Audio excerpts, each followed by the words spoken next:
정영평 목사의 나는 순례자 이야기를 여러분과 함께 나누고 있습니다. 나그네라는 말을 쓰기도 하고 순례자라는 말을 쓰기도 합니다. 나그네라는 말과 순례자라는 말에 차이점이 있겠습니까? 나그네라고 얘기할 때는 좀 낯선 사람이다 이런 뜻을 가지고 있습니다. 그리고 낯선 곳에서 산다, 거류민, 이민자 이렇게도 얘기할 수 있겠죠. 그런데 순례자라고 얘기를 하면은 순례, 뭔가를 이렇게 진행해 나간다 그런 의미를 가지고 있습니다. 우리가 나그네 길로 이해하든지 순례자로 이해하든지 우리 인생길은 어떤 길이겠습니까? 사실은 진행해 나가는 것입니다. 우리가 잘 아는 이야기가 있는 책이 있죠. 철로역정. 성경 다음으로 제일 많이 이 세상에서 읽힌 책이, 팔린 책이 철로역정 이렇게 말하고 있습니다. 이 철로역정이라고 하는 것의 본래의 제목이 필그림 프로그레시브, 순례자의 전진 혹은 순례자가 나아가는 길, 나아감 이렇게 말할 수 있는 것이죠.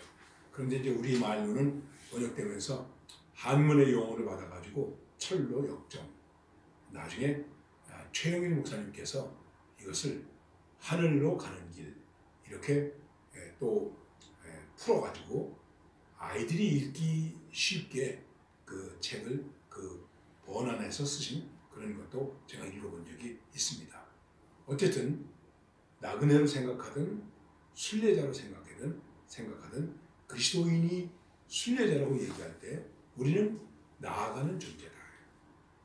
나아가는 존재라고 얘기를 한다면 무엇이 있어야 되겠습니까? 나온 곳이 있어야 되지 않습니까? 나온 곳이 있어야 됩니다. 우리는 나와야 됩니다.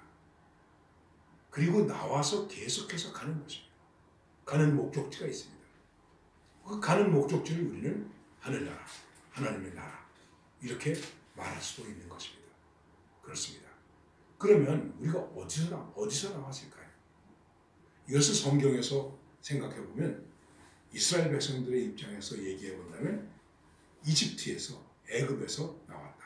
그래서 애굽에서 나온 이야기의 기록, 그게 뭐겠습니까? 출애굽기, 나왔다는 것이죠. 이 애굽 탈출기 이렇게 말할 수 있는 것입니다. 신명기 8장 1절 이하의 말씀 보면 이렇게 말씀하고 있습니다. 내가 오늘 명하는 모든 명령을 너희는 스스로 지켜 행하라. 그리하면 너희가 살고 번성하고 여호와께서 너희의 조상들에게 맹세하신 땅에 들어가서 그것을 차지하리라. 너희들이 이집트에서 나왔습니다. 나와서 이제 어디로 가는 거냐면 조상들에게 맹세하신 땅, 그 땅은 뭐라고 말하죠? 가나안이라고 말하는 것입니다. 흔히 젖과 꿀이 흐르는 땅이라고 이렇게 말하기도 합니다. 그리고 이스라엘 백성들은 애굽에서 나와서 어디로 갑니까? 가나안으로 갑니다. 이것을 신앙적으로 얘기할 때 애굽에서 나왔다. 이거를 세상에서 나왔다.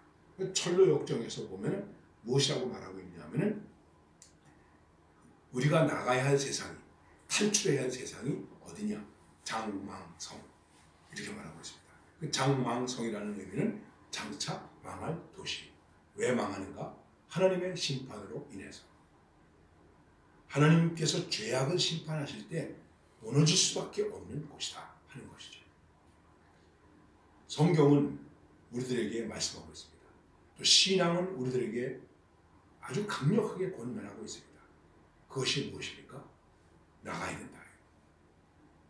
아브라함에게 말씀하십니다. 본토, 친척, 아비 집을 떠나라. 탈향. 우리는 떠나야 됩니다. 그리고 그것을 그리워하면 안 됩니다. 나그네는, 순례자는 고향을 그리워합니다. 성경은 말하고 있습니다. 나온 고향을 그리워하는 것이 아니다. 나온 곳을 그리워하는 것이 아니라 여기보다 더 나은 본향을 그리워하는 것이다. 그런 것입니다. 다시 이제 말씀을 압축하겠습니다. 그것은 무엇일까요? 우리가 나그네로 산다. 순례자로 산다. 나는 나그네다. 나는 순례자다. 나는 나왔는가? 어디에서 나왔는가? 이집트에서 나왔는가? 그 이집트에서 나왔다는 이야기가 무엇이겠습니까? 바로 죄악에서 나왔는가? 그것입니다. 우리는 죄악에서 나와야 됩니다. 이것을 우리가 거듭남이라고 말하는 것입니다. 예수를 믿는 사람은 죄악에서 나왔습니다. 그리고 거듭났습니다. 그 거듭난 것에 대해서 또 뭐라고 말하느냐면 죄에 대해서 죽었다. 우리는 죄에 대해서 죽은 자다. 그리고 그리스도에 대하여 산 자다. 이것을 출애굽의 사건을 놓고 이야기할 때에 비유적으로 이렇게 말하고 있는 것입니다. 그 죽음을 상징하는 곳이 무엇인가? 바로 홍해. 이집트에서 나왔습니다. 그런데 홍해 바다가 있습니다. 홍해 바다를 건너야 됩니다. 그 바닷속을 지나갑니다. 이것을 상징적으로 생각할 때 죄에 대한 죽음, 이집트에 대한 죽음, 세상에 대한 죽음 이렇게 말할 수 있는 것입니다. 홍해를 건넜다. 이것을 또 바울은 우리가 세례를 받은 것으로 이야기하기도 하는 것입니다. 여러분, 우리가 세례를 받았다는 것이 무엇이겠습니까? 단순히 물을 뿌렸다, 물에 잠갔다, 그 물에서 나왔다 그런 형식을 의미하는 것이 아닙니다. 이것은 죄에 대하여 죽었다. 죄에 대하여 죽었다. 이제는 세상에서 나왔다. 죄로부터 탈출되었다. 거듭났다.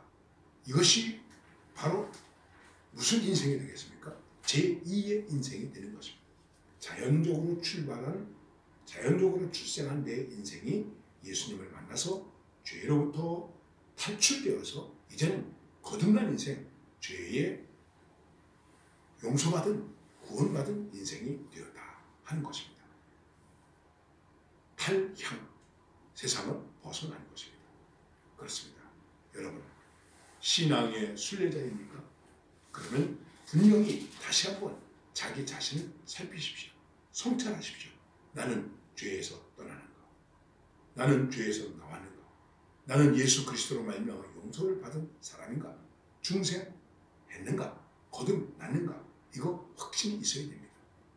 리차드 백스턴은 이렇게 말합니다. 특별히 목회자들에게 이렇게 말합니다. 목회자들은 자기 성찰이 필요하다. 그런데 그 자기 성찰 가운데 중요한 것이 1번이 뭐냐 하면 내가 정말 구원받았는지의 성찰이 필요하다. 그렇습니다. 오늘 그리스도인들이 이 성찰이 필요합니다. 내가 정말 구원받았는가? 나는 정말 장망성을 떠나는가? 나는 정말 이집트를 떠나는가? 이것입니다. 종종 그런 생각이 들 때가 있어요. 교회 안에서 여러 가지 문제가 있고 신앙에 문제가 있을 때 아무래도 그냥 장망성에 남아있는 것 같아. 아직도 죄악 속에 남아있는 것 같아. 이렇게 생각될 때가 있습니다. 다시 한번 분명히 말씀드리는 것은 나그네는 나와야 된다. 그래야 나그네가 됩니다. 나오지 않으면 나그네가 될 수 없는 것이죠. 정착해 있으면 나그네가 될 수 없는 것이죠. 나와야 된다. 어디서부터?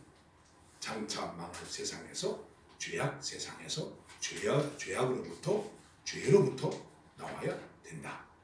여러분 다 나오셨죠? 그 확신과 믿음을 가지고 사는 것입니다.